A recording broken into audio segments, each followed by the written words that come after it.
দলের নেতাকর্মীদের বিপদে ফেলে ভারতে পালিয়ে যাওয়া সাবেক প্রধানমন্ত্রী শেখ হাসিনা ফের একই খেলায় মেতেছেন। দলীয় কার্যালয়ে উদ্ধারের জন্য তিনি নেতাকর্মীদের সংঘবদ্ধ হয়ে মাঠে নামতে নির্দেশ দিচ্ছেন।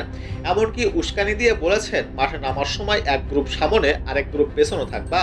সামনে গ্রুপ আক্রান্ত হলে পেছনে গ্রুপকে হামলা চালাতে হবে। কেউ হামলা করতে এলে তাদের চরম শিক্ষা দেওয়ারও কথা বলেছেন।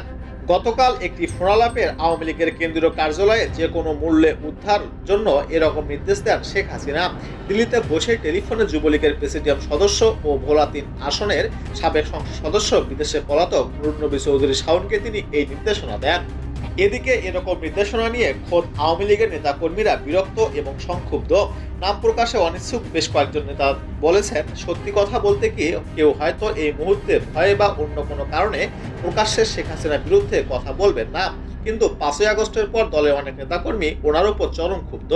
কারণ ওনার ও ওনার আশপাশে থাকা কিছু হাইব্রিড আওয়ামী লীগের ভুল ও লোভের কারণে আজ এ দলের এ চরম পরিণতি দেখা দিয়েছে। তারা বলেন, তিনি এবং তার পরিবারের সদস্যদের তো কিছুই হয়নি, তারা তো ভালোই আছেন।